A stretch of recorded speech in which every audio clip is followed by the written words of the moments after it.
आज हेमंत सोरेन की गिरफ्तारी हो गई है। झारखंड में ईडी की टीम पहुंची और सीएम हाउस में लंबी पूछताछ की। 8 घंटे से ज्यादा ये पूछताछ हुई है दर्शकों, और आपको ये जानकारी दे दे, इसी पूछताछ के बाद हेमंत सोरेन को गिरफ्तार कर लिया गया है। झारखंड के मुख्यमंत्री हेमंत सोरेन, ईडी ने इन्हें 9:30 बजे गिरफ्तार किया और इसके पहले जो घटनाक्रम हुआ उस पर एक बात समझ में आ रही है। पहले ईडी की टीम ने समन भेजे थे लेकिन हेमंत सोरेन नहीं पहुंचे। उसके बाद ईडी की टीम ने आनन फानन में, कल आपको याद होगा दर्शकों, दिल्ली में 3 ठिकानों पर कार्रवाई की और यहां से कुछ दस्तावेज जब्त किए गए। यहीं से दस्तावेजों को जब्त कर ईडी की टीम ने बड़े सबूत इकट्ठे किए। एक गाड़ी भी यहां से सीज की, उसके बाद एक और गाड़ी सीज की गई और इसके बाद ईडी की टीम पहुंची रांची। और अब आपको हम दिखाएंगे जब हेमंत सोरेन गिरफ्तार कर दिए गए हैं।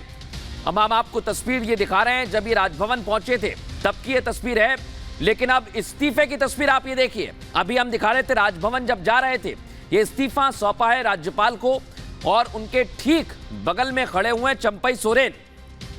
यही अब नेता चुने गए हैं, लेकिन जब इस्तीफा देने गए तब की तस्वीर आ गई है। ये तस्वीर हम दर्शकों को दिखा रहे हैं। राज्यपाल को इस्तीफा सौंप दिया है। ये पूरा मामला जो है जमीन घोटाले का है। हमारे सहयोगी लोमस इस समय हमारे साथ जुड़े हुए हैं, एक बार लोमस का हम रुख करेंगे। लोमस, इस्तीफा सौंप दिया है, तस्वीरें हमने देखी, आप कहां पर है, क्या अपडेट से बताइए जरा दर्शकों को। बिल्कुल मृदुल, मैं अभी रास्ते में हूँ। साफ तौर पे कुछ देर के बाद जो ईडी कार्यालय जहां पर हेमंत सोरेन को रखा गया है वहीं पे मैं पहुंच जाऊंगा। और आपने देखा कि किस तरीके से ईडी पूछताछ करने के लिए आती है। लगभग ये पूछताछ 7 घंटे तक चलती है और 7 घंटे के बाद उनको गिरफ्तार कर लिया जाता है। हालांकि उस गिरफ्तारी से पहले उनको राजभवन भी जाना होता है जहाँ वो इस्तीफा अपना सौंपते हैं। उसके बाद चंपई सोरेन को विधायक दल का नेता चुना जाता है और साफ तौर पर उसके बाद तस्वीर ये साफ हो जाती है कि हेमंत सोरेन की गिरफ्तारी हो चुकी है और उन्हें ईडी कार्यालय में ले जाया गया है। आपने ये भी देखा होगा कि किस तरीके से ईडी की टीम जब दिल्ली पहुंची थी, दिल्ली में उनके आवास पर लगभग 15 घंटे तक ईडी की टीम मौजूद रही और उनकी तलाश करते रही। हालांकि वो वहां नहीं मिले और बाद में ये मालूम चला कि वो रांची पहुंच चुके हैं। साफ तौर पे आपने ये भी देखा कि उनकी जो ड्राइवर थे उनसे भी एक के बाद एक घटनाक्रम बदलता है और आखिरकार ईडी ने हेमंत सोरेन को गिरफ्तार कर लिया। बहुत धन्यवाद, आपके पास आएंगे अपडेट्स के लिए। हेमंत सोरेन गिरफ्तार हो गए, लेकिन हेमंत सोरेन की गिरफ्तारी से यह साफ हो गया जब प्रधानमंत्री ने कहा था कि भ्रष्टाचारियों को बख्शा नहीं जाएगा, एजेंसीज उन पर कार्रवाई करेंगी। हेमंत सोरेन के बाद अब नंबर किसका है? नंबर है तेजस्वी यादव और अरविंद केजरीवाल का, क्योंकि आज ईडी ने केजरीवाल को भी समन जारी किया है। अब किस तरह से भ्रष्टाचारियों पर एक्शन होगा और मोदी की गारंटी पूरी होगी, दिखाते हैं आपको रिपोर्ट।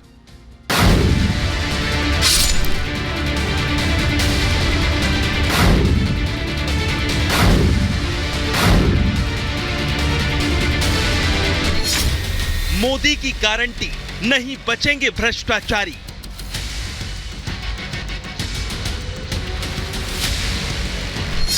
ईडी की कार्रवाई, इंडी घबराई।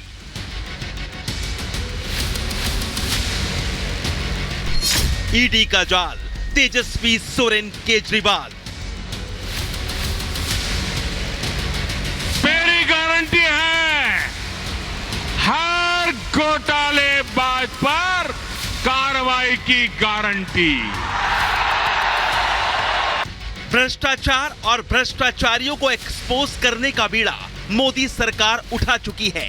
प्रधानमंत्री मोदी करप्शन के खिलाफ पहले ही वार्निंग दे चुके हैं। प्रधानमंत्री मोदी ने साफ साफ और सख्त लहजे में कहा था कि देश के हर भ्रष्टाचारी को एक बात कान खोलकर सुन लेनी चाहिए कि वो भ्रष्टाचार की गारंटी है, तो मोदी भ्रष्टाचार पर कार्रवाई की गारंटी है।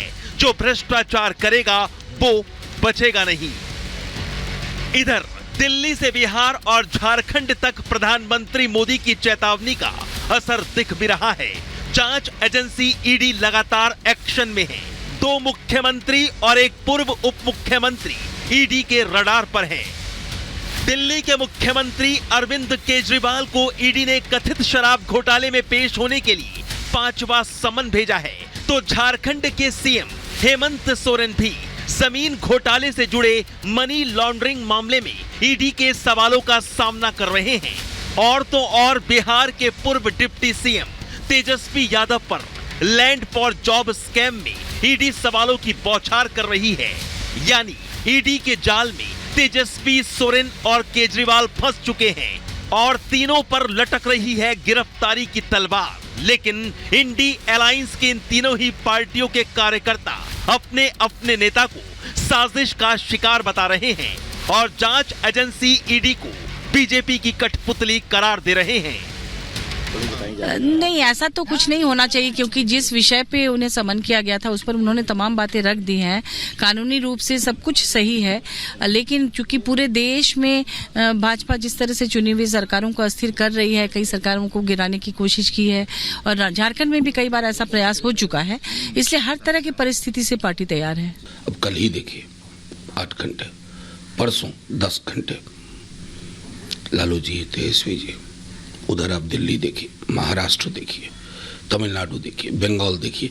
मुझे आप एक राज्य बता दीजिए जहां विपक्ष का कोई नेता या विपक्ष का कोई दल मजबूत स्थिति में हो और उसके पीछे ईडी, आईटी और सीबीआई ना दौड़ाई गई हो। हमें अभी पांचवें समन की जानकारी मिली है। हमारी लीगल टीम इसको स्टडी कर रही है और जो भी कानून के दायरे में उचित होगा हम वैसा करेंगे।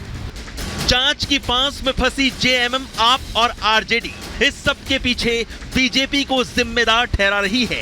लेकिन बीजेपी भी इंडी अलायंस की इन तीनों ही पार्टियों पर तंज कस रही है। कह रही है भ्रष्टाचार किया नहीं तो फिर ईडी से डर काहे का। लगातार जो उन पर आरोप है उसके बारे में ईडी जानना चाहती है। जो स्थिति इस समय दिख रही है वहां की स्थिति बनाई जा रही है, वहाँ पे व्यवस्था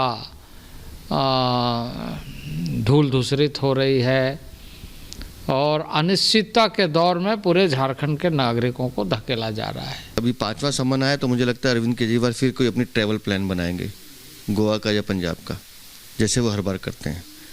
लेकिन संवैधानिक पद पर हैं, दिल्ली के मुख्यमंत्री हैं, कानूनी प्रक्रिया का और जांच का उनको सामना करना चाहिए, भागना नहीं चाहिए। रात में सोने से पहले अपनी गिरबान में झांक के देखें और याद करें कि उनके आर्थिक अपराध हुए हैं या नहीं हुए हैं।